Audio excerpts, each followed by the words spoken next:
سبحانك لا علم لنا إلا ما علمتنا إنك أنت العليم الحكيم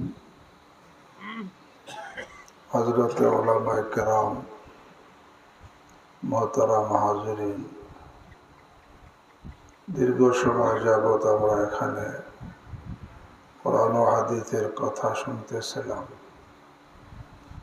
এখানে যে সহি কোরআন ও হাদিসের কথা আলোচনা হয়েছে, আল্লাহ আমাদেরকে আমলের তৌফিক দান করেন। আমিও কোরআনের আয়াতের এক অংশ আপনাদের সামনে তেলাওয়াত করেছি, আর বুখারী শরীফের হাদিস থেকে একটি ছোট হাদিস আপনাদের সামনে পড়েছি। এই দুইটাকে সামনে নিয়ে অল্প কিছু কথা। আমরা দুনিয়ার মানুষ, সব শ্রেণীর মানুষ একটা কথা স্বীকার করি যে আমরা সকলে মৃত্যুবরণ করব। একজনও এমন নাই যে এটাকে স্বীকার করে না। সব মানুষ স্বীকার করে যে আমরা মরণশীল। আর মরণের পরে কি হবে এটি নিয়ে দ্বিধাদ্বন্দ্ব থাকতে পারে অমুসলিমদের, কিন্তু এই ব্যাপারে কারো দ্বিমত নাই যে মানুষের মৃত্যু আসবে। কিন্তু আমরা মুসলমানদের বিশ্বাস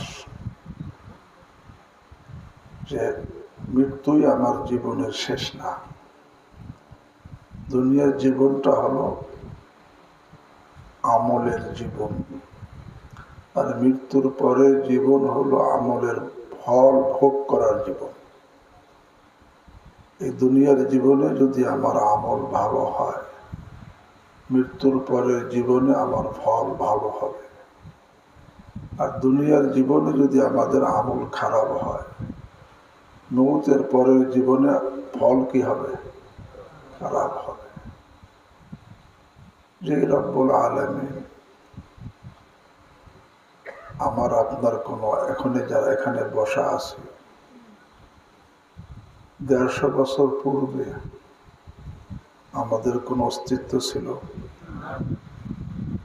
150 বছর পূর্বে একজন মানুষের এখানে যারা আমরা আছি, কারো কোনো অস্তিত্ব কি ছিল না। কোথায় ছিলাম কেউ কি জানে? দুনিয়ার কেউ জানে?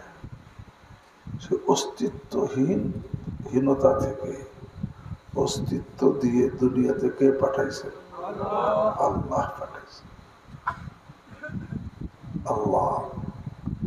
সেই দুনিয়ার যখন আমি অস্তিত্বহীন ছিলাম, আমার দেহের বিভিন্ন অংশ, বিভিন্ন অনুপরমাণু এই সূর্যের আলোর মধ্যে, চন্দ্রের আলোর মধ্যে, তারকার আলোর মধ্যে, হাওয়ার মধ্যে, পানির মধ্যে, মাটির মধ্যে, এই কোটি কোটি মাইল জায়গার মধ্যে বিস্তৃত ছিল। সেই কোটি কোটি মাইল জায়গার মধ্যে বিস্তৃত অনুপরমাণুগুলোকে জমা করে আল্লাহ আমাদের দেহ তৈরি করছে। কিভাবে? আমরা যে ফসল খাই, ফল খাই, এই ফলটা সূর্যের আলোতে পাকে, চন্দ্রের আলোতে এর মধ্যে কালার পয়দা হয়, কালার আসে, আর তারকার আলোর কারণে তার মধ্যে স্বাদ পয়দা হয়। তো বোঝা গেল ফসলের মধ্যে সূর্যের আলোর অংশ আছে, চন্দ্রের আলোর অংশ আছে, তারকার আলোর কি অংশ আছে। এমনি ভাবে এর মধ্যে পানির অংশ আছে, আছে না? মাটির অংশ আছে, আছে না? হাওয়ার অংশ আছে, আছে না? এই ফসল, এই ফল, তাও এক জায়গার না। আমি যে এক লোকমা মুখে দিতেছি, এর মধ্যে সারা পৃথিবী একত্রিত। কিভাবে? এখানে এক জায়গার মাছ, আর এক জায়গার মরিচ, আর এক জায়গার পেঁয়াজ, আর এক জায়গার রসুন, আর এক জায়গার ধান চাউল, আর এক জায়গার তেজপাতা, আর এক জায়গায় দারচিনি, আর এক স্থানে এলাচ, আর এক জায়গার লং, আর এক জায়গার এরকম জিরা, এটাকে সব এক জায়গায় পাওয়া যায়। আবার এক জায়গার লবণ, এই লোকমার মধ্যে আসে না নাই? এই এক লোকমার মধ্যে সারা পৃথিবী না। এর মধ্যে কোন দেশের এলাচ রয়েছে, কোন জায়গার লং রয়েছে, কোন জায়গার জিরা, কোন জায়গার তেজপাতা, কোন জায়গার দারচিনি, কোন জায়গার এরকম ভাবে মরিচ, কোথাকার পেঁয়াজ, কোন জায়গার রসুন, চিন্তা করেন কোন জায়গার ফসল। দেখা যায় লোকমার মধ্যে সারা পৃথিবীর জিনিসের মধ্যে আছে। এই লোকমা আবার পিতা মাতা খাইছে, এরপরে তার রক্ত হয়েছে, রক্ত থেকে বীর্য হয়েছে, সেই বীর্য আবার মায়ের পেটে গেছে, এরপর সেখান থেকে ওই থেকে আমার কি তৈরি হয়েছে? আল্লাহ দেহ তৈরি করছে। দেহের মধ্যে মাটিও আছে, পানিও আছে, বাতাসও আছে, আগুনও আছে, আছে না? এমনিভাবে সারা পৃথিবীর বস্তু আছে, সূর্যের আলো আছে, চন্দ্রের আলো আছে, এরকমভাবে নক্ষত্রের আলো আছে। এই কোটি কোটি মাইল জায়গার মধ্যে যে বিস্তৃত অনুপরমাণুগুলো ছিল সেগুলো একত্রিত করে লোকমার মধ্যে আল্লাহ করছেন। সেখান থেকে আমার আব্বা আম্মা খেয়েছেন, তাদের শরীর রক্ত হয়েছে, সেখান থেকে বীর্য হয়েছে, আবার সেখান থেকে আল্লাহ আমাকে তৈরি করছে। জি রব্বুল আলামিন, আমার কোনো অস্তিত্ব ছিল না, কোটি কোটি মাইল জায়গার মধ্যে বিস্তৃত যে অনুপরমাণুগুলো, এইগুলোকে একত্রিত করে আমাকে সৃষ্টি করতে পারছেন। আমি মারা গেলে কবরের জায়গা কতটুকু? 3.5 হাত। আমার দেহের অঙ্গ প্রত্যঙ্গ অংশগুলো ওর মধ্যেই তো বিস্তৃত। তো কোটি কোটি মাইল জায়গার মধ্যে বিস্তৃত অনুপরমাণুগুলো একত্রিত করে যিনি পয়দা করতে পারলেন, কবরের সেই আমার দেহের যে অংশগুলো কবরের মধ্যে মাটির সাথে মিশে গেছে, সেগুলো একত্রিত করে তিনি আবার কি আমাকে সৃষ্টি করতে পারবেন না? অবশ্যই পারবেন। এবার প্রথমবার সৃষ্টি করা, দ্বিতীয়বার সৃষ্টি করা তুলনামূলকভাবে প্রথমবার কঠিন। প্রথমবার সৃষ্টি করা কঠিন হয়, আর প্রথমবার যখন পারছেন দ্বিতীয়বার তিনি কি পারবেন। মৃত্যুর পর আবার তিনি চিন্তা করবেন, চিন্তা করবেন না, সশরীরে চিন্তা করবেন, এই দেহ সহকারে চিন্তা করবেন। কারণ এই যে কর্মের ফল আমার আত্মাও ভোগ করবে, দেহও ভোগ করবে। কেন? আমার যে আমল কর্ম, এর মধ্যে আত্মারও এর মধ্যে দখল আছে, আমার দেহের অঙ্গেরও কি আছে? দখল আছে।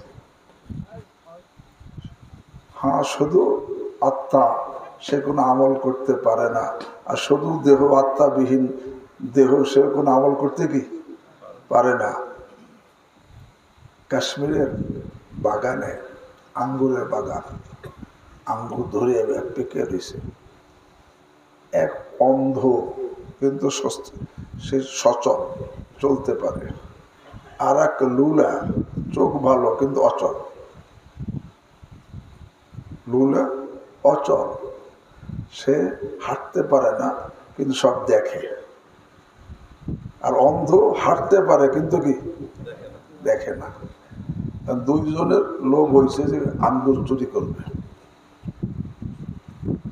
কিন্তু চুরি করবে কিভাবে? অন্ধ তো দেখে না, আর লুলা তো কি যাইতে পারে না। তো দুইজনে বুদ্ধি করছে। লুলা কয়, তুই আমার কান দেনে। অন্ধরে কয়, পরে আমি যেদিকে যাইতে কই সেদিকে যাবে, আঙ্গুর এখানে যাবে, পর আঙ্গুর ছিড়ব, পর দুইজনে খাবো। এখন দুইজনই পর ধরা পড়ছে, অপরাধী কি হবে? দোনোজনই হবে। অপরাধী কি? উভয়জনই হবে। এরকম ভাবে দেহ এবং আত্মা উভয় আমলের মধ্যে, ভালো আমল করলেও দেহ আত্মা দুইজনে মিলে করে, খারাপ আমল করলে দেহ আত্মা দুইজনে মিলে কি করে, তো পুরস্কার পাইলে দুজন ভোগ করবে, আর এরকম ভাবে শাস্তি হলে দুজনে কি হবে, শাস্তি হবে। এই জন্য কিয়ামতের ময়দানে আল্লাহ সশরীরে উঠাবে, এই দেহ সহকারে উঠাবে, যদি পুরস্কার পায় যাতে দুজনই ভোগ করতে পারে। আর যদি এরকম ভাবে শাস্তি হয়, দুজনে যাতে কি হয়, শাস্তি হয়। তো কিয়ামতের ময়দানে রব্বুল আলামিন আরহামুর রাহিমিন আল্লাহ আমাদেরকে আবার জিন্দা করবেন, পুনরায় জীবিত করবেন, এবং সেখানে আমার এই দুনিয়ার আমলের হিসাব হবে আল্লাহ। এবং সেখানে আল্লাহ উঠাবেন কিভাবে? হাদিসের মধ্যে আসছে, রাসূল করিম সাল্লাল্লাহু আলাইহি ওয়াসাল্লাম ইরশাদ করেন, ইন্নাকুম মাহশুরুনা ইলাল্লাহ হুফাতান উরাতান গুরলা। ইন্নাকুম মাহশুরুনা ইলাল্লাহ, তোমাদের সকলকে আল্লাহর সামনে জমা করা হবে। কি অবস্থায়? হুফাতান, খালি পায়, উরাতান, খালি গায়ে, গুরলা, খাতনা বিহীন অবস্থায়। আমি যখন মায়ের গর্ভ থেকে দুনিয়া এসেছিলাম, এখন আমি চেয়ারম্যান হই, মেম্বার হই, হুজুর হই, যাই হই, হ্যাঁ বড় ধনী হই, কিন্তু যখন মায়ের গর্ভ থেকে দুনিয়া এসেছিলাম আমার পায়ে কোনো জুতো ছিল? খালি পায়ে ছিলাম। আমার গায়ে কোনো কাপড় ছিল? খালি গায়ে ছিলাম। আমার কি খাতনা করা ছিল? খাতনা ভেঙেছিলাম। আল্লাহ নিজে ইরশাদ করেন, ওয়ালাকাদ জিতুমুনা ফুরাদা কামা খালাকনাকুম আউওয়ালা মাররাহ। তোমরা আমার কাছে আসবে একা একা, ওই অবস্থায়, যে অবস্থায় আমি তোমাদেরকে প্রথমবার সৃষ্টি করেছিলাম। আল্লাহর হাবিব সাল্লাল্লাহু আলাইহি ওয়াসাল্লাম ইরশাদ করেন, ইন্নাকুম মাহশুরুনা ইলাল্লাহ, তোমাদেরকে আল্লাহর নিকট জমা করা হবে। কি অবস্থায়? হুফাতান, খালি পায়, কারো পায়ে কি থাকবে না? উরাতান, খালি গায়ে, গায়ে কোনো বস্ত্র থাকবে না। গুরলান, খাতনাবিহীন অবস্থায়। খাতনাবিহীন অবস্থায়। এই খাতনাবিহীন অবস্থায় কেন কে জানেন? আল্লাহ ছোট সময় আমার সুন্নতে খাতনা আদায় করার জন্য আমার শরীরের এক টুকরা চামড়া কেটে ফেলা হয়েছে। আমার আব্বা কোনো হাজামকে দিয়া অথবা কোনো ডাক্তারকে দিয়া শরীরের এক টুকরা চামড়া কি করছে? কেটে ফেলছে। এই টুকরার খবর কি আমার আছে? আমার আব্বা আম্মার আছে? ওই হাজামের কি আছে? বা ডাক্তারের কি আছে? দুনিয়ার কারো আছে? আল্লাহ, ওই টুকরার খবর আল্লাহর আছে। এই জন্য ওই টুকরা সহকারে উঠাবেন আল্লাহ। তোকে আমাদেরকে পুনরায়, আমরা মুসলিম, আমরা এই বিশ্বাস করি কি করি না? যেমনি ভাবে তিনি প্রথমবার সৃষ্টি করেছেন তেমনি ভাবে আবার পুনরায় সৃষ্টি করবেন। আল্লাহ কোরআনে কারীমের মধ্যে আল্লাহ কিভাবে বলছেন, ইয়া আইয়ুহান নাস ইন কুনতুম ফি রাইবিন মিনাল বা'থ ফাইন্না খালাকনাকুম মিন তুরাব থুম্মা মিন নুতফাহ থুম্মা মিন আলাকাহ থুম্মা মিন মুদগাতিন মুখাল্লাকাহ ওয়া গায়রি মুখাল্লাকাহ। আল্লাহ, তবু পুনরুত্থানের সন্দেহ হয়? তো শোন, আমি তোদেরকে মাটি থেকে সৃষ্টি করছি, পরে বীর্য থেকে সৃষ্টি করছি, পরে সে বীর্যকে রক্তের টুকরা করছি, পরে গোশতের টুকরা করছি। সেইভাবে যখন আমি সৃষ্টি করতে পারছি, আমি তোদেরকে পুনরায় সৃষ্টি করতে পারবো না? আল্লাহ পুনরায় আল্লাহ জিন্দা জীবিত করবে সকলকে। একজন লোক এমন হবে না, একজন লোক যে সে পুনরায় জিন্দা হবে না। তবে জিন্দা হলে সেখানে আগেই বলেছি, এই দুনিয়ার জীবনটা হলো আমলের জীবন, আর সে মৌতের পরে জীবন হলো কি? আমলের ফল ভোগ করার জীবন। তবে দুনিয়ার জীবন হলো কিছুকালের, আর মৌতের পরে জীবন হলো চিরকালের। দুনিয়ার জীবন হলো সীমিত, আর মৌতের পরে জীবন হলো কি? অসীম। এই জন্য দুনিয়ার জীবনে যার আমল ভালো হবে তার ফল চিরকালের জীবনে অসীম ভালো হবে। আর দুনিয়ার জীবনে যার আমল খারাপ হবে, চিরকালের জীবনে তার ফল অসীম খারাপ হবে। আল্লাহ, কেমন খারাপ হবে? আল্লাহ, এক হাদিসের মধ্যে আসছে, হযরত আবু দারদা রাদিয়াল্লাহু তাআলা আনহু হাদিসের বর্ণনাকারী, জনাবে রাসূলুল্লাহ সাল্লাল্লাহু আলাইহি ওয়াসাল্লাম ইরশাদ করেন, ইউলকা আলা আহলিন নারিল জু, জাহান্নামীদের ক্ষুধা লাগবে, জাহান্নামের পেটে ক্ষুধা লাগবে, ক্ষুধা লাগবে, চরম ক্ষুধা। কারণ বডি যত বড় হয় ক্ষুধা তত কি হয়, বেশি হয়। এবং যারা, আল্লাহ আমাকে আপনাদের সকলকে মাফ করে দেন এবং সকলকে জাহান্নাম থেকে নাজাত দেন। জাহান্নামীদের এক একটা বডি অনেক বড় করে দেওয়া হবে। কেন বড় করে দেওয়া হবে? যাতে শাস্তি কি হয়, বেশি হয়। কত বড় করা হবে? বুখারী শরীফের মধ্যে হাদিস এসেছে, জাহান্নামীর এক একটা দাঁত উহুদ পাহাড়ের সমান হবে। একটা দাঁত হবে কি উহুদ পাহাড়ের সমান। উহুদ পাহাড়টা 8 মাইল লম্বা, 800 মিটার উঁচা। একটা দাঁত যদি এতখানি হয়, এরকম দাঁত কয়টা? যেই মুখের মধ্যে 32 ফুট পাহাড়ের মতো দাঁত, সেই মুখটা কত বড়, সেই দেহটা কত বড়। আল্লাহ। এবং অন্য বুখারীর আরেক হাদিসের মধ্যে আসছে যে জাহান্নামের এক কাঁধ থেকে আরেক কাঁধের দূরত্ব কতখানি? মাসিরাতু সালাসাতি আইয়াম লিররাকিবিল মুসরি', দ্রুতগামী অশ্বারোহীর 3 দিনের রাস্তা। ঘোড়ায় চড়ে, খুব দ্রুতগামী ঘোড়া, 3 দিন দৌড়াবে। 3 দিন দৌড়লে যতখানি দূরত্ব সে অতিক্রম করবে, জাহান্নামের এক কাঁধ থেকে আরেক কাঁধের দূরত্ব এতখানি হবে। এত বড় বডি। এবং তিরমিজি শরীফের মধ্যে আসছে, জাহান্নামের বসতে কতটুকু জায়গা লাগবে? মক্কা মুকাররমা থেকে মদিনা মুনাওয়ারার মাঝখানে যতখানি জায়গা, এক একজনের বসতে এতখানি জায়গা লাগবে। এত বড় বডি কেন হবে বলেন? যাতে শাস্তি বেশি হয়। এত বড় বডির ক্ষুধাও কি বেশি লাগবে। ইউলকা আলা আহলিন নারিল জু, কেমন অসীম খারাপের একটা উদাহরণ এক হাদিস বয়ান করতেছি। জাহান্নামীদের পেটে ক্ষুধার যন্ত্রণা চাপাই দেওয়া হবে, ক্ষুধা লাগবে।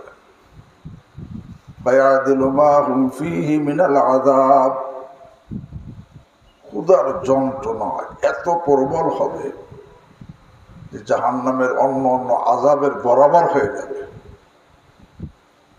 এখন ক্ষুধার যন্ত্রণা, তখন তারা চিৎকার শুরু করবে। কি চিৎকার? আল্লাহ বলবে ফায়াস্তাগীসুনা বিত-তাআম, খানা খানা করে ফরিয়াদ করবে, খানা খানা খানা। আল্লাহ কতদিন চিৎকার করবে আল্লাহ ভালো জানে। এরপরে ফায়ুগাতুনা বিত-তাআমিন মিন দারি'ইন লা ইসমিন ওয়া লা ইউগনি মিন জু', তাদেরকে খানা দেওয়া হবে এমন খানা, কাঁটাযুক্ত খানা। যাক্কুম, ইন্না শাজারাতা যাক্কুম তাআমুল আসীম। আরে যাক্কুম বৃক্ষ কাঁটাদার, ক্ষুধার যন্ত্রণা খাবে ওগুলা। খাইলে কি হবে? লা ইসমিনু ওয়া লা ইউগনি মিন জু', এই খাওয়ার কারণে স্বাস্থ্য ভালো হবে না, ক্ষুধাও নিবারণ হবে না। কারণ ক্ষুধা নিবারণ হয় ক্ষুধা নিবারণ করে কিন্তু খানায় করে না, আল্লাহর ইচ্ছায় করে। হ্যাঁ, বান্দা যখন খানা খায় তখন তো আল্লাহ ইচ্ছা করেন, তখন ক্ষুধা কি হয়। আর যদি আল্লাহ ইচ্ছা না, আল্লাহর মাসিয়াতে ক্ষুধাবন্দি না থাকে, আল্লাহর ইচ্ছা না থাকে, খানা খেতে খেতে পেট ফেটে যাবে কিন্তু ক্ষুধা কি হবে না। আল্লাহ তো জাহান্নামীদের ক্ষুধা নিবারণ ইচ্ছা করবেন না, ওই কাঁটাযুক্ত খানা খাবে। খেতে খেতে আল্লাহ লা ইসমিনু ওয়ালা ইগনি মিন জু, আল্লাহ স্বাস্থ্য ভালো হবে না, ক্ষুধাও নিবারণ হবে না, ক্ষুধা রয়েই যাবে। এরপর আবার চিৎকার শুরু করবে, ফায়াস্তাগীসুনা বিত্তাআম, খানা খানা খানা, ফরিয়াদ করতে থাকবে। আবার কতদিন যাবে আল্লাহ ভালো জানে। এরপরে দ্বিতীয়বার ফায়ুগাতুনা বিতআমিন যী গুসসাহ, এমন খানা দেওয়া হবে যেই খানা গলায় বেঁধে যাবে, নিচেও নামবে না, বেরো হবে না। দুনিয়াতে খানা গলায় বেঁধে অনেক সময় লোক মারা যায় না, যায়। আমার ছোট ভগ্নিপতি বাড়ি গড়তে, তেকাইতে গড়তে, তার এক ভাস্তি জামাই নতুন বিবাহ হয়েছে, শ্বশুর বাড়িতে আসছে, চৈত্র মাস,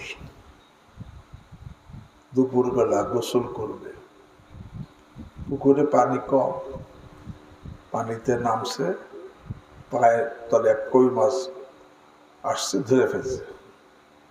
কই মাছ ধরে ওই সাথে নতুন নতুন শ্যালক শ্যালিকারা দাঁড়ায় রয়েছে। ভগ্নিপতি কি করে, গোসল করছে। এখন শ্যালক শ্যালিকারা বলতেছে তাদেরকে, দেখো এই কই মাছটা আমি খেতে পারি। ওরা কাজে না, আপনি পারবেন না। কাজে না, পারি আমি। কে পারবেন না? কাজে আমি খাইতে পারি, খান তো দেখি। ওই তাজা কই মাছ ধরে মুখে দিছে। কই মাছ কেতরান দিয়ে ভিতর গলার মধ্যে ঢুকে দুই পাশে কামসা ছড়াই দিছে। এখন ভিতরেও যায় না, বেরো হয় না, পরে পুকুরের মধ্যে লাশ হয়ে গেছে। পরে সেখান থেকে তাকে উঠে আনছে, লাশ উঠে আনছে। দুনিয়াতে তো গলায় বেঁধে গেলে মানুষের কি হয়, কিন্তু আখিরাতে তার কি নাই।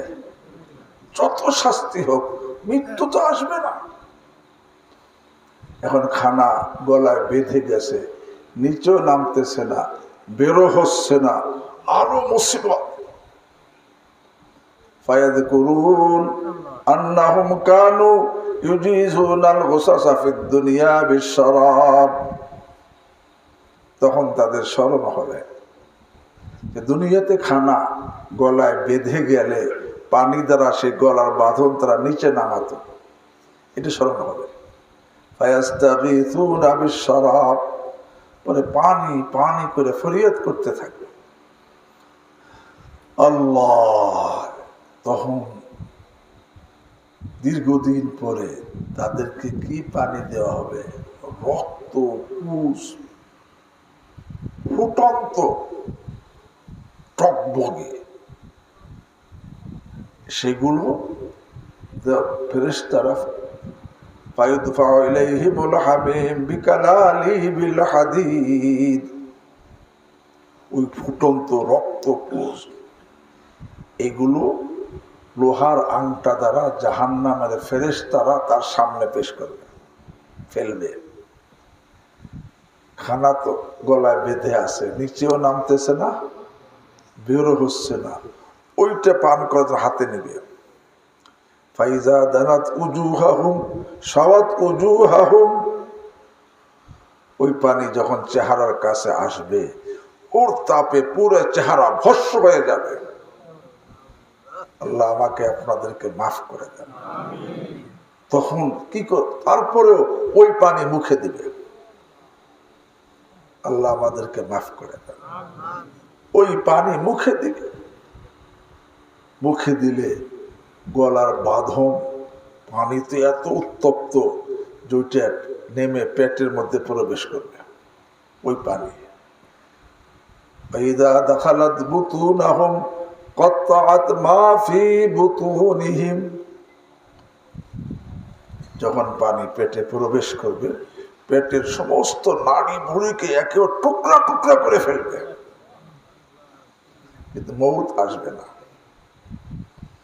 সমস্যা বাড়ছে না কমছে? কিন্তু বাড়লে কেউ দেখার নাই, কেউ দেখার নাই, পাশে দাঁড়ানোর মতো কেউ নাই, আল্লাহ। তখন সমস্যা বাড়ছে, খালি বাড়তেইছে। তখন এরা বলবে উদউ খাজানাতা জাহান্নাম, জাহান্নামে যেই পাহারাদার ফেরেশতা আছে, জাহান্নামের ফেরেশতা, এদেরকে ডাকো যাতে এরা আমাদের আযাবকে একটু হালকা করে দেয়, শাস্তিকে একটু হালকা করে দেয়, এই জন্য ডাকো। উদউ খাজানাতা জাহান্নাম, তখন ডাকা শুরু করবে। ডাকতে ডাকতে কত বছর যাবে আল্লাহ জানে। পরে তারা বলবে আওয়ালাম তাকু তাআতিকুম রাসূলুকুম বিল বায়িনাত, তোমাদের কাছে কি আল্লাহর পক্ষ থেকে রসুল, নায়েবে রসুল, কোরআন হাদিসের স্পষ্ট দলিল নিয়ে আসে নাই? তোমাদেরকে কি জানাইছিল না যেরকম ভাবে খারাপ আমল করলে তার ফল ভীষণ খারাপ হবে? জানাইছিল না? বলো বালা, হ্যাঁ জানাইছিল, কিন্তু আমরা তাদের কথা কর্ণপাত করি না। তাহলে এখন ডাকতে থাকো, যতই ডাকো এই সব ডাক দেখা, এতে কোনো ফল হবে না। এরপরে বলবে ঠিক আছে, উদউ মালিকা, জাহান্নামের দারোগার নাম কি? মালিককে ডাকো। সে তো সবাই পুরো জাহান্নামের ফেরেশতাদের দারোগা, তাকে ডাকো। কেন? যে কমপক্ষে তার দ্বারা আমাদের মৌতের ফয়সালাটা আমরা করাই নেই, যাতে আমার মৃত্যু এসে যায়। আহা, নাদাউ ইয়া মালিক লিয়াকদি আলাইনা রাব্বুক, তারা ডাকা শুরু করবে মালিক, হে মালিক, তোমার প্রতিপালক যেন আমাদেরকে শেষ করে দেয় মওতের দ্বারা। কিন্তু মওত তো আর কি, আর না। অন্য হাদিসের মধ্যে আসছে, যখন নাকি সমস্ত জান্নাতীরা জান্নাতে চলে যাবে, সমস্ত জাহান্নামীরা জাহান্নামে রয়ে যাবে, তখন জান্নাত জাহান্নামের মাঝখানে আল্লাহ রাব্বুল আলামিন মওতকে একটা ভেড়ার আকৃতিতে উপস্থিত করবেন, যেই ভেড়ার এক সাইড হবে কালো আর এক সাইড হবে সাদা। কারণ এর মধ্যে জান্নাতীদের মওতের অংশ আছে, জাহান্নামীদের মওতের অংশ কি আছে। জান্নাতীদের মওতের সাইড হবে কি সাদা, আর জাহান্নামীদের মওতের সাইড হবে কি কালো। তো এই মওত ভেড়ার আকৃতিতে এই মৃত্যুকে জান্নাত জাহান্নামের মাঝখানে উপস্থিত করবেন আল্লাহ। উপস্থিত করে জান্নাতীদেরকে ডাক দেবেন, ইয়া আহলাল জান্নাহ, হে জান্নাতীরা, হে জান্নাতীরা। যখন বলবে সব জান্নাতীরা কান খাড়া করবে এবং ফায়াসরা ইবুন, গর্দান লম্বা করবে, মাথা উঁচু করবে, এবং সকলে ওই ভেড়ার আকৃতির মৌতকে দেখে বুঝবে। আল্লাহ জিজ্ঞেস করে, এটা কি? এটা মৌত। এরা ওর দিকে তাকায় রয়েছে জান্নাতীরা। পরে ডাক দেবো, ইয়া আহলান নার, হে জাহান্নামীরা। তখনও তারা গর্দান লম্বা করবে, মাথা উঁচু করে তাকায় থাকবে, এবং তাকে আল্লাহ জিজ্ঞেস করবেন, তারা বলে হয় এটা মৌত। তো এই জান্নাতি এবং জাহান্নামীদের চোখের সামনে এই ভেড়ার আকৃতির মৌতকে জবা করে দেওয়া হবে। মৌতের কি হয়ে গেল? মৌতের জবা হয়ে গেল, মানে মৌত শেষ। এরপর রব্বুল আলামিন জান্নাতের দিকে ডাক দিয়ে বলবেন, ইয়া হালাল জান্নাহ খুলুদুন ফালা মাউত, হে জান্নাতীরা চিরকাল তোরা জান্নাতে থাকবি, কোনদিন তোদের মৃত্যু আসবে না। তখন জান্নাতীদের আনন্দের আর কোনো শেষ থাকবে না। আর জাহান্নামীদেরকে আবার ডাক দেবো, আহলান্নার খুলুদুন ফালা মাউত, হে জাহান্নামীরা, আরে চিরকাল তোরা জাহান্নামে থাকবি, কোনদিন মৃত্যু আসবে না। এই কথা যখন শুনবে জাহান্নামীরা এত জোরে চিৎকার মারবে, যদি ওই সময় মউত বাকি থাকতো ওই চিৎকার সবাই মারা যেত। তো মউত তো আসবে না, মউতের কি হয়ে যাবে, মউতের মউত হয়ে যাবে। এই জন্য জাহান্নামীরা মালিক ডাকতেছে, অনাদাও ইয়া মালিক লিয়াকদি আলাইনা রাব্বুক, হে মালিক তুমি আমাদের জন্য মউতের ফয়সালা করায় দাও। মউতের ফয়সালা করানোর জন্য মালিককে 1000 বছর ডাকবে। আজকে দুনিয়াতে আমি আপনি সকলে মউত থেকে বাঁচার আপ্রাণ চেষ্টা করি কি করি না? হ্যাঁ, সকলে, পুরুষ হই, মহিলা হই, যুবক হই, যুবতী হই, ধনী হই, গরিব হই, আলেম হই, তালেব ইলম হই, আরে ব্যবসায়ী হই, চাকরিজীবী হই, কৃষক হই, সবাই কিন্তু মউত থেকে বাঁচার কি করি? চেষ্টা করি। কিন্তু আফসোস জাহান্নাম থেকে বাঁচার চেষ্টা করি না, ঠিক না? আহা, কারণ যে কাজ করলে জাহান্নামে যাওয়া লাগবে এর থেকে বাঁচি না, তুমি জাহান্নামে বাঁচার চেষ্টা করলাম। আল্লাহ তো না দাও ইয়া মালিক লিয়াকদি আলাইনা রাব্বুক, 1000 বছর ডাকবে। এরপরে মালিক বলবে ইন্নাকুম মাকিসুন, আরে না না, মউত আসবে না, তোরা এখানেই থাকবি, এই জাহান্নামের মধ্যে থাকতে হবে। আল্লাহ আমাকে আপনাদেরকে মাফ করে দেন, আল্লাহ। এরপরে আল্লাহু আকবার, পরে জাহান্নামীর দেখে যে ফেরেশতাদেরকে বললাম তারা কিছু করলো না, মালিক দারোগাকে বললাম সেও কিছু কি, তখন বল উদউ রাব্বাকুম, তোমরা তোমাদের প্রতিপালককে ডাকো, ফালা আহাদা খায়রুম মির রাব্বিকুম, তার থেকে উত্তম আর কেহ নাই, তাকে ডাকো। তখন জাহান্নামীরা ডাকা শুরু করবে, কি বলবে? রব্বানা গালাবাত আলাইনা শিকওয়াতুনা ওয়া কুননা কওমান দাল্লিন, হে পরওয়ারদিগার, আমাদের উপরে আমাদের দুর্ভাগ্য প্রবল হয়ে গিয়েছিল, আমরা ছিলাম পথহারা। দুনিয়ার মধ্যে আমাদের উপরে আমাদের দুর্ভাগ্য প্রবল হয়ে গিয়েছিল, আমরা ছিলাম কি পথহারা, পথভ্রষ্ট। রব্বানা আখরিজনা মিনহা, আল্লাহ আপনি আমাদেরকে জাহান্নাম থেকে বের করেন। ফাইন উদনা, পুনরায় যদি আমরা আপনার নাফরমানি করি, ফাইন্না যালিমুন, তাহলে অবশ্যই আমরা অপরাধী সাব্যস্ত হব, এখন আমাদেরকে কি করেন? বের করেন।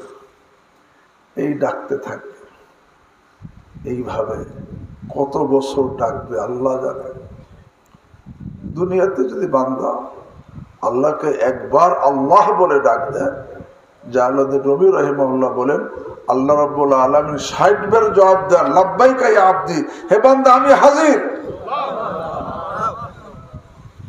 সেখানে হাজার হাজার বছর ডাকবে, ডাকার পরে কি উত্তর দিবেন? ইখসাউ ফিহা ওয়ালা তুকাল্লিমুন, ইখসাউ ফিহা, তোরা ধিক্কৃত, লাঞ্ছিত, অপমানিত অবস্থায় জাহান্নামে পড়ে থাক, আমার সাথে কথা বলবি না। ইখসাউ ফিহা ওয়ালা তুকাল্লিমুন, আল্লাহ। তখন ফাইন্দা যালিকা ইয়াইসু মিন কুল্লি খায়র ওয়া ইয়াখুযু বিল হাসরাতি ওয়াল ওয়াইল, তখন তারা সব ভালাই থেকে নিরাশ হয়ে যাবে, আর কোনো নাজাতের কোনো রাস্তা নাই। নিরাশ হয়ে যাবে আর চিৎকার শুরু করবে। তবে চিৎকার করবে কিভাবে? আল্লাহ যখন বলবেন আল্লাহ তুকাল্লিমুন, আমার সাথে কথা বলবি না, আল্লাহ যেটা চান সেই তো হয়। আল্লাহ যখন বলবেন যে তোরা আমার সাথে কথা বলবি না, তা বোঝা করে আল্লাহ তাদের কথা না বলাটা চান। সাথে সাথে এদের জবান বন্ধ হয়ে যাবে, আযাব বাড়তে থাকবে আর কুকুরের মতো ঘেউ ঘেউ করতে থাকবে। তো বলতেছিলাম দুনিয়া তো কিছুকালের এবং সীমিত, আর আখিরাত তো চিরকালের অসীম। যদি আমার এই কিছুকালের সীমিত জগতে আমল ভালো হয়, ফল তো ভালো, তবে পরম ভালো। আর যদি আমল খারাপ হয়, এই কিছুকালের সীমিত জগতে আমার আমল খারাপ হয়, তো চিরকালের অসীম জগতে ফল কি হবে? কেমন খারাপ? অসীম খারাপ।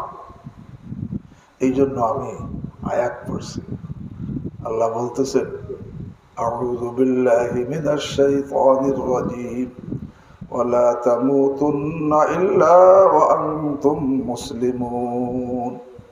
হে ধনীরা, হে গরিবরা, হে পুরুষেরা, হে মহিলারা, হে যুবকেরা, হে যুবতীরা, হে কৃষকরা, হে চাকরিজীবীরা, হে ব্যবসায়ীরা, তোদের সকলের মৃত্যু তো আসবে, তবে মুসলমান না হয়ে কেউ মৃত্যুবরণ কইর না। মুসলমান না হয়ে মরলে উপায় নাই, মুসলমান হয়ে মৃত্যুবরণ করো। মুসলমান হয়ে তুমি একজন খাঁটি মুসলমান হয়ে মৃত্যু বরণ করো। নামের মুসলমান না, কামের মুসলমান হয়ে, প্রকৃত মুসলমান হয়ে মৃত্যুবরণ করো। মুসলমান না হয়ে মৃত্যুবরণ করো না। তুমি মুসলমান না হয়ে মৃত্যুবরণ করো, উপায় নাই। তো মুসলমানকে, যার মধ্যে পূর্ণ ইসলাম আছে, তাকে বলে কি? মুসলমান। আল্লাহ বলে উদখুলু ফিস সিলমি কাফা, তোমরা পূর্ণ ইসলামের মধ্যে প্রবেশ করো। আংশিক ইসলাম, হ্যাঁ? পূর্ণ ইসলাম কি? এক নম্বর, ঈমান আকীদা বিশুদ্ধ হতে হবে। ঈমান আকীদার মধ্যে ঘাটতি থাকলে আর উপায় নাই। দুই নম্বর, নিজের ইবাদতকে সঠিকভাবে আদায় করতে হবে। তিন নম্বর, নিজের লেনদেন, কায় কারবার, ব্যবসা বাণিজ্য, চাকরি সব হালাল ভাবে করতে হবে। চার নম্বর, বান্দার হক পরিপূর্ণভাবে আদায় করতে হবে। পাঁচ নম্বর, নিজের চরিত্রকে পবিত্র করতে হবে। এই পাঁচটা গুণ যার মধ্যে থাকে সে হলো পূর্ণ মুসলমান, পরিপূর্ণ মুসলমান। ঈমান আকীদাও তার ঠিক আছে, ইবাদতও তার ঠিক আছে, এবং তার লেনদেন, কায় কারবার, উপার্জন, হ্যাঁ, সব ঠিক আছে। তার আচার আচরণ, কথাবার্তাও ঠিক আছে, তার চরিত্র ঠিক আছে। সে হলো কি? পূর্ণ মুসলমান। ওয়ালা তামুতুন্না ইল্লা ওয়া আনতুম মুসলিমুন। আরে পরিপূর্ণ মুসলমান না হয়ে মৃত্যুবরণ কইর না। যার ঈমান আকীদা ঠিক নাই সে কিন্তু মুসলিম না। ঈমান আকীদা বিশ্বাসের মধ্যে ত্রুটি, সে কিন্তু মুসলিম না, যদিও তার নাম মুসলিম নাম থাকে। মুনাফিকরা কি মুসলিম? হ্যাঁ, না, কারণ তারা তো, তাদের আকীদা কি ছিল না, বিশ্বাস কি ছিল না, ঠিক ছিল না। এমনি ভাবে ঈমান যদিও ঠিক আছে, বিশ্বাস ঠিক আছে, কিন্তু ইবাদত ঠিক নাই, সে কি পূর্ণ মুসলিম? পূর্ণ মুসলিম। বা ইবাদত ঠিক আছে, তার লেনদেন, কায় কারবার, ব্যবসা বাণিজ্য ঠিক নাই, উপার্জন হালাল না, সে কি পূর্ণ মুসলিম? উপার্জনও হালাল আছে কিন্তু অন্যের হক নষ্ট করে, অন্যকে কষ্ট দেয়, সে কি পূর্ণ মুসলিম? আরে তার চরিত্র পবিত্র না, সে বাস বিভিন্ন পাপে জড়িত, সে কি পূর্ণ মুসলিম? আল্লাহ বলছে আল্লাহ তামুতুন্না ইল্লা ওয়া আনতুম মুসলিমুন, মুসলমান না হয়ে মৃত্যুবরণ করো না।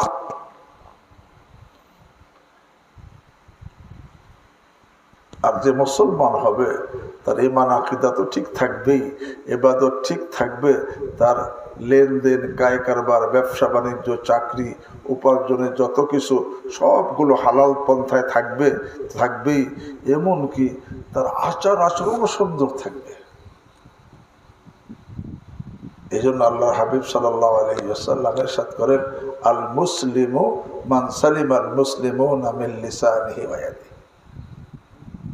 প্রকৃত মুসলমান ওই ব্যক্তি, এটা ভালো করে শুনে, বুখারী শরীফের হাদিস, যার জবান এবং হাত থেকে সকলে নিরাপদে, অর্থাৎ জবানের দ্বারা সে কাউকে কষ্ট দেয় না, তার জবান দ্বারা কেউ কষ্ট পায় না, তার জবানের কারণে তার পিতা মাতা কষ্ট পায় না, তার জবানের কারণে তার স্ত্রী কষ্ট পায় না, তার জবানের কারণে তার ভাই বোন কষ্ট পায় না, তার জবানের কারণে মহিলার স্বামী কষ্ট পায় না, তার জবানের কারণে তার আত্মীয় কষ্ট পায় না, তার জবানের কারণে তার প্রতিবেশী কষ্ট পায় না। হ্যাঁ হ্যাঁ, জবানের দ্বারা সে কাউকে কষ্ট দেয় না। এবার গালি দিলে কষ্ট পায় কি পায় না? হ্যাঁ, গালি দিলে, ঝগড়া করলে, হ্যাঁ, অপবাদ লাগাইলে, কারো গীবত করলে কষ্ট পায়, কারো বিরুদ্ধে মিথ্যা সাক্ষী দিলে কষ্ট পায়। আল্লাহ এটা জবানের দ্বারা কাউকে সে কষ্ট দেয় না, গালিও দেয় না, মিথ্যা বলে না, ঝগড়াও করে না, অপবাদ লাগায় না, গীবত করে না, কারো খোটাও দেয় না, কুটনামিও চগলখড়িও করে না। মোট কথা, জবানের দ্বারা সে কাউকে কষ্ট দেয় না। যে মুসলমান হবে তার জবানের দ্বারা অন্য কি পাবে না? কষ্ট পাবে না। এখন চিন্তা করে, আমি পূর্ণ মুসলমান কিনা, আমার জবানের দ্বারা কেউ কষ্ট পায় কিনা, আমার পিতা মাতা কষ্ট পায় কিনা, আমার ভাই বোন কষ্ট পায় কিনা, আমার স্ত্রী কষ্ট পায় কিনা, আমার আত্মীয় স্বজন কষ্ট পায় কিনা, আমার প্রতিবেশী কষ্ট পায় কিনা, আমার সাথী সঙ্গীরা কষ্ট পায় কিনা। আল্লাহ, যে মুসলমান হবে তার জবানের দ্বারা কেউ অন্যায়ভাবে কি পাবে না? কষ্ট পাবে না। এবং তার হাতের দ্বারাও কেউ কি পাবে না? কষ্ট পাবে না। সে হলো মুসলমান। যদি আমার জবানের দ্বারা অন্য কষ্ট পায়, আমার হাতের দ্বারা অন্য কষ্ট পায়, আমি পূর্ণ মুসলমান হইতে কি পারি নাই, পূর্ণ মুসলমান হতে পারি নাই। এক কথায়, পূর্ণ মুসলমান হতে হলে আল্লাহর হক পরিপূর্ণভাবে আদায় করতে হয়, বান্দাদের হক পরিপূর্ণভাবে কি করতে হয়? আদায় করতে হয়। আল্লাহর হক, আল্লাহর আদেশগুলো পালন করা, আল্লাহর হক, আল্লাহর নিষেধগুলো বর্জন করা, আর বান্দার হক, বান্দার মালি হক আদায় করা। কারো এক পয়সা অন্যায়ভাবে আত্মসাৎ করলো সেই পূর্ণ মুসলমান না। যে বোনের অংশ দিয়ে দিল না, বোনকে ঠগাইল, সে পূর্ণ কিনা?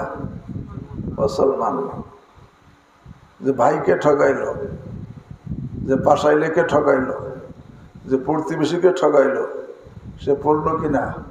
মুসলমান না।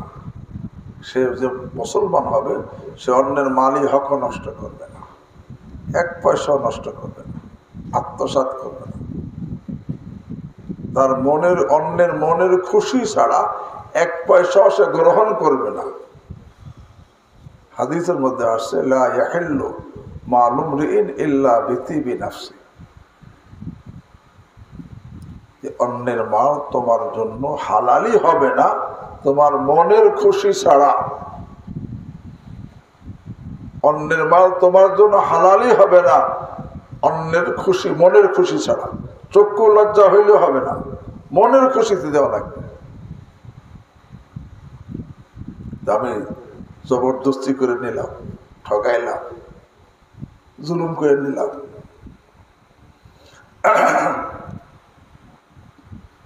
আমি পূর্ণ মুসলমান হতে পারিনি। এমনি ভাবে জানি হক নষ্ট করা, অন্যায় ভাবে কারো জানে আঘাত দিলাম, অন্যায় ভাবে কারো জানে আঘাত দিলাম, থাপ্পড় মারলাম, কিল মারলাম, খুশি মারলাম, লাথি মারলাম, বাড়ি মারলাম, আমি পূর্ণ মুসলমান হইতে পারিনি। এমনি ভাবে অন্যের সম্মান নষ্ট করলাম, তাকে গালি দিয়ে, ধমক দিয়ে, ঝগড়া করে, তার উপর অপবাদ লাগিয়ে, তার এরকম ভাবে তার বিরুদ্ধে মিথ্যা সাক্ষী দিয়ে তার মান সম্মান কি করলাম? পূর্ণ মুসলমান হইতে পারিনি। কিন্তু পূর্ণ মুসলমান হবে আল মুসলিমু মান সালিম আল মুসলিমুনা মিন লিসানিহি ওয়া ইয়াদিহি, যে পূর্ণ মুসলমান হয় তার জবান এবং হাত থেকে অন্য সকলে কি থাকে? নিরাপদে থাকে, নিরাপদে থাকে। এখন প্রত্যেকে চিন্তা করি, আমি কি পূর্ণ মুসলমান হইতে পারছি? আল্লাহ তো বলছে, আরে পূর্ণ মুসলমান না হয়ে মৃত্যুবরণ করিস না, উপায় নাই, উপায় নাই। এই জন্য ভাই কথা লম্বা করব না, আমার আপনার মৌত আসবে কি আসবে না? এখানে যারা আছি 100 বছর পরে কয়জন থাকবো? চলে যাবো সবাই, যত বড় শক্তিশালী হয়, তাই না? সব চলে যাব। আল্লাহ তো চলে তো যাব, গেলে কি আমার জীবন শেষ হইল না চিরস্থায়ী জীবন শুরু হইল? मौत को समझा है गाफिल इख्तिताम जिंदगी, दर हकीकत मौत है सुबह दवाम जिंदगी। কি মৃত্যুকে গাফেল মনে করছে আমার জীবনের শেষ হইল না, এটা চিরস্থায়ী জীবনের সকাল। এই জন্য ভাই মৃত্যু তো আসবে, তো পূর্ণ মুসলমান হয়ে মৃত্যুবরণ করতে কে কে চায়? আল্লাহ আমাকে আপনাদের সকলকে তৌফিক দান করেন। তো পূর্ণ মুসলমান হয়ে মরতে হলে এখন থেকে চিন্তা করি যে আমার ইবাদতের মধ্যে, নামাজের মধ্যে ঘাটতি আছে কিনা। ইবাদত না করলে হয়েছে, পূর্ণ মুসলমান হইতে হলে ইমান আকীদা বিশুদ্ধ হতে হয়, ইবাদত পরিপূর্ণভাবে কি করতে হয়? নামাজ, রোজা ইত্যাদি, হজ, যাকাত এগুলো আদায় করতে হয়। আবার লেনদেন, কায় কারবার, ব্যবসা বাণিজ্য হালালভাবে করতে হয়, তাই না? এমনিভাবে এরকমভাবে আমার আচার আচরণ সুন্দর করতে হয় যাতে অন্যের কষ্ট না হয়। এমনিভাবে নিজের চরিত্রকে কি করতে হয়? পবিত্র করতে হয়। এই 5টা জিনিস যার ঠিক আছে সে হলো পূর্ণ মুসলমান। যার ইমান আকীদা ঠিক আছে, যার ইবাদত ঠিক আছে, তার লেনদেন, কায় কারবার, ব্যবসা বাণিজ্য, চাকরি অর্থাৎ তার উপার্জন যা কিছু আছে সব হালাল আছে, এবং যার আচার আচরণ এমন যে সে কারো হক নষ্ট করে না, কারো মালি হক নষ্ট করে না, কারো জানি হক নষ্ট করে না, কারো মান সম্মান বিভিন্ন ধমক দিয়া, গালি দিয়া, অপবাদ লাগাইয়া, মিথ্যা সাক্ষী দিয়া, ঝগড়া করে নষ্ট করে না। এমনি তার চরিত্রকেও সে নষ্ট করে না, তার চরিত্র পবিত্র। এ হলো পূর্ণ কি মুসলমান। তো মুসলমান হয়ে মৃত্যু হইলে মুসলমান হইতে হবে আংশিক না পূর্ণ? আল্লাহ কোরআনে উদখুলু ফিস-সিলমি কাফা বলছেন যে তোমরা পূর্ণ ইসলামের মধ্যে প্রবেশ করো, আংশিক পূর্ণ। এই জন্য ভাই সময় কখনকার ডাক চলে আসে, কখনকার ডাক চলে আসে। এই জন্য দেরি না করা, দেরি না করা। হঠাৎ হঠাৎ মানুষ চলে যাইতেছে না, জলদি, এখনই জলদি সব ঠিক করার চেষ্টা লেগে যাওয়া। তবে এর জন্য সহজ উপায় কি? সহজ উপায়টা বলে দিই। আল্লাহ বলছেন অকুনু মা'আস সাদিকিন, যা সত্যবাদী বান্দা, প্রকৃত মুসলমান, তোমরা তার সঙ্গী হয়ে যাও।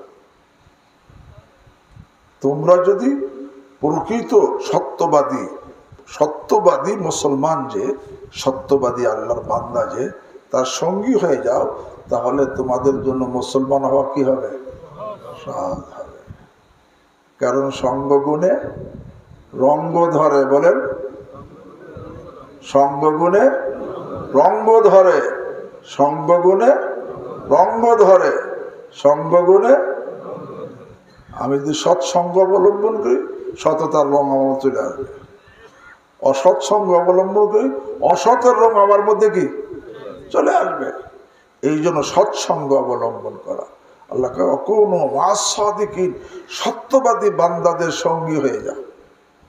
সত্যবাদী বান্দাদের যখন সঙ্গী হওয়া, তখন তোমার জন্য সত্যবাদী বান্দা হওয়া, তোমার জন্য প্রকৃত মুসলমান হওয়া কি হবে?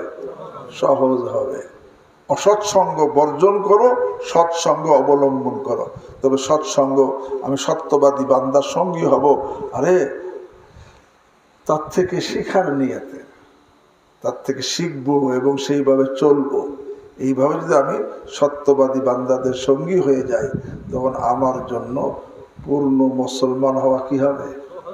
সহজ হবে। তো সত্যবাদী বান্দা কেন বললাম? আল্লাহ কোরআনে বলছেন সত্যবাদী বান্দা, সাদিকিন। সত্যবাদী বান্দা কারা? এটা বলে দিই। যারা সাদিক ফিল ঈমান, যারা ঈমানের মধ্যে সত্যবাদী, তাদের ঈমানের মধ্যে কোনো ত্রুটি নাই। দুই নম্বর সাদিক ফিল আমাল, আমলের মধ্যে সত্যবাদী, তার আমলের মধ্যে কোনো ত্রুটি নাই। ফরজ, ওয়াজিব, সুন্নত কোনো আমলে কি নাই? ত্রুটি নাই, সে সাদিক ফিল আমাল। তিন নম্বর সাদিক ফিল আকওয়াল, কথার মধ্যে সত্যবাদী, তার কথার মধ্যে কোনো ধরনের মিথ্যা নাই, কোনো গুনাহ নাই। আর সাদিক ফিল নিয়ত, নিয়তের মধ্যে সত্যবাদী, অর্থাৎ সে যা করে শুধু আল্লাহর জন্য করে। এরকম লোকের সঙ্গী হয়ে যাও। এরকম লোকের সঙ্গী হলে দেখা যাবে অল্প দিনের মধ্যে তুমি পূর্ণ মুসলমান হয়ে যাবে। তখন ইসলামের উপর চলা তোমার জন্য শুধু সহজ হবে না, ইসলামের উপর চলা তখন মজাদার হয়ে যাবে। এই জন্য ভাই, কথা আর লম্বা করব না, এই সত্যবাদী বান্দাদের সঙ্গী হইতে চেষ্টা করবো তো ইনশাআল্লাহ। বলে সত্যবাদী বান্দা কারা? ভাই কোরআন আয়াত বলছেন আমি সত্যবাদীদের সঙ্গী হও। কোরআনের আয়াত আছে না নাই? তো বোঝা গেল সত্যবাদী বান্দাও কি আছে। তালাশ করে কি করতে হবে? বের করতে হবে। বের করে সত্যবাদী বান্দাদের সঙ্গী হলে আমার জন্য পূর্ণ মুসলমান হওয়া সহজ হবে। আমার ঈমান আকীদা বিশুদ্ধ হবে, ইবাদত সঠিকভাবে আদায় হবে, আমার লেনদেন কায় কারবার সব শুদ্ধ হয়ে যাবে, আমার আচার আচরণ ঠিক হয়ে যাবে, আমার চরিত্র আস্তে আস্তে কী হবে? পবিত্র হবে। পারবো না ইনশাআল্লাহ? আল্লাহ আমাদের সকলকে সত্যবাদী বান্দাদের সঙ্গী হয়ে মৃত্যুর আগেই পরিপূর্ণ মুসলমান হওয়ার তৌফিক দান করেন। পরিপূর্ণ মুসলমান না বানিয়ে আল্লাহ আমাকে আপনাদের কাউকে দুনিয়া থেকে না নেন, কবরে না নেন, যেটা আল্লাহ নিজে বলছেন আল্লাহ তামুতুন্না ইল্লা ওয়া আনতুম। কেউ মনে করতে পারে শুধু মৃত্যুর সময় তো কোনো হুঁশ থাকে না, তখন আমি কি অবস্থায় যাব?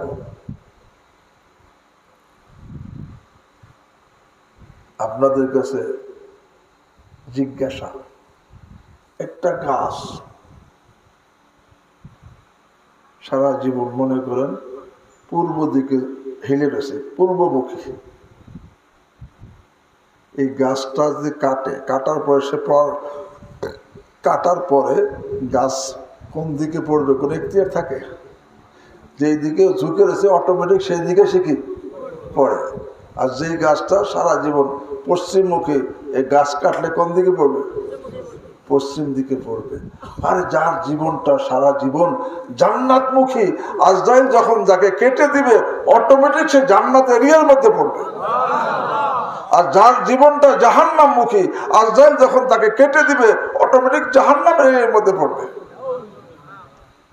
কামা তাহইয়াউনা তামুতুন ওয়া কামা তামুতুনা তুহশারুন, যেমন তোমার জীবন হবে তেমন তোমার মরণ হবে, যেমন তোমার মরণ হবে তেমন তোমার হাসর হবে। জীবন ভালো তো মরণ ভালো, মরণ ভালো তো হাসর ভালো। জীবন খারাপ তো মরণ খারাপ, মরণ খারাপ তো হাসর খারাপ। এখন থেকেই আল্লাহু আকবার জান্নাতমুখী হওয়া। ওই প্রকৃত মুসলমান যে হলো সে কি মুখী হয়ে গেছে? জান্নাতমুখী হওয়া। আল্লাহ আমাকে আপনাদের সকলকে তৌফিক দান করেন। আমার পীর মুর্শিদ আরেফ বিল্লাহ শাহ মোহাম্মদ হাকিম আখতার সাহেব রহমতুল্লাহ বলতেন, যদি কোনো ব্যক্তি প্রাথমিক অবস্থায় শুধু 5টা পাপ থেকে বাঁচে, আল্লাহ তাকে বাকি সব পাপ থেকে বাঁচার তৌফিক দিয়ে দেন। হযরত বলতেন, 1 নম্বর কোরআনে কারীম অশুদ্ধ পড়ার গুনাহ থেকে বাঁচো। কোরআনে কারীম অশুদ্ধ পড়া কিন্তু গুনাহের কাজ, এই জন্য কোরআনে কারীম অশুদ্ধ পড়ার গুনাহ থেকে বাঁচা 1 নম্বর। 2 নম্বর চোখের গুনাহ থেকে বাঁচা। কিসের গুনাহ? চোখের দ্বারা গুনাহ হয় কি হয় না? মোবাইলের মধ্যে খারাপ ছবি দেখলে গুনাহ হয় কি হয় না? বেগানা মেয়ের দিকে তাকাইলে গুনাহ হয় কি হয় না? হয়। চোখের গুনাহ থেকে বাঁচা 2 নম্বর। 3 নম্বর পুরুষদের জন্য, আগের দুটো তো পুরুষ মহিলা সকলের জন্য। কোরআনে কারীম অশুদ্ধ পড়ার গুনাহ থেকে বাঁচা, চোখের গুনাহ থেকে বাঁচা পুরুষদের জন্য, মহিলাদের জন্য। আর পুরুষদের 3 নম্বর পুরুষদের জন্য, আরে 1 মুঠ হওয়ার আগে দাড়ি কাটা ছাটার গুনাহ থেকে বাঁচা। 1 মুঠ হওয়ার আগে দাড়ি কাটবো না, ছাটবো না, এই দাড়ি কাটা ছাটার গুনাহ থেকে বাঁচা। এই চলো কয় নম্বর? 3 নম্বর। 4 নম্বর দিলের গুনাহ থেকে বাঁচা। কুচিন্তা, কুখিয়াল, কুধারণা করা, এর দ্বারা দিল ক্ষতিগ্রস্ত হয়ে যায়, এর থেকে বাঁচা।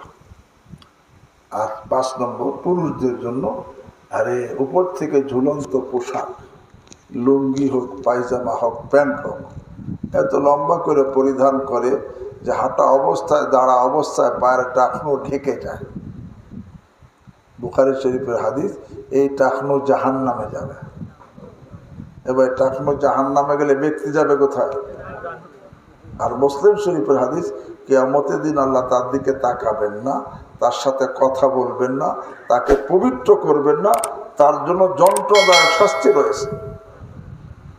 আর বাইহাকী শরীফের হাদিস, এই দুনিয়াতে যে বিশেষ বিশেষ সাধারণ ক্ষমার রাত, শবে বরাত, শবে কদর, যে সমস্ত লোকেরা, পুরুষেরা টাকনু ঢেকে পোশাক পরা অভ্যস্ত, তাদেরকে এই রাত্রেও ক্ষমা করা হয় না যদি এর থেকে সে তওবা না করে।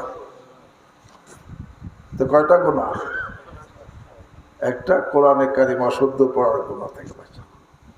2 নম্বর চোখের গুনাহ।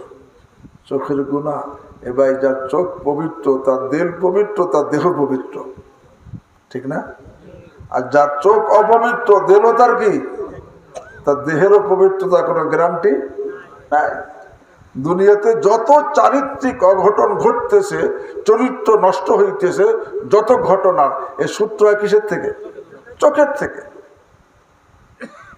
এই জন্য হযরত বলতেন, 1 নম্বর কোরআনে কারীম অশুদ্ধ পড়ার গুনাহ থেকে বাঁচা, 2 নম্বর চোখের গুনাহ থেকে বাঁচা, 3 নম্বর দাড়ি কাটা ছাটার গুনাহ থেকে বাঁচা, 4 নম্বর দিলের গুনাহ থেকে বাঁচা, 5 নম্বর টাকনো ঢাকার গুনাহ থেকে বাঁচা। আমার হযরত বলতেন, যদি কোনো ব্যক্তি আল্লাহর ভয়ে প্রাথমিক অবস্থায় এই 5টা গুনাহ থেকে 100 ভাগের 100 ভাগ বাঁচতে পারে, আল্লাহ তাকে বাকি মেহেরবানি করে বাকি সমস্ত গুনাহ থেকে বাঁচার তৌফিক দিয়া পবিত্র বানাই দেন। এমনকি হযরত বলেন, আমি আল্লাহর রহমতে আশাবাদী, এই লোকটাকে আল্লাহ শুধু মুসলমান না, তাকে আল্লাহ তার ওলি না বানাইয়া কবরে নেবেন না। তো 5টা গুনাহ ছাড়তে কে কে রাজি আছে? আল্লাহ আমাকে আপনাদের সকলকে তৌফিক দান। বাস সুবহানাল্লাহি ওয়া বিহামদিহি সুবহানাকা আল্লাহুম্মা বিহামদিক আশহাদু আল্লা ইলাহা ইল্লা আনতা আস্তাগফিরুকা ওয়া আতুবু ইলাইক। কত বাজে? 11টা 5 মিনিট।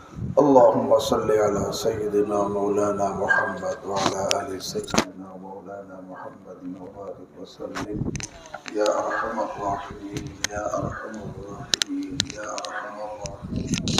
ربنا ظلمنا أنفسنا وإن لم تغفر لنا وترحمنا لنكونن من الخاسرين.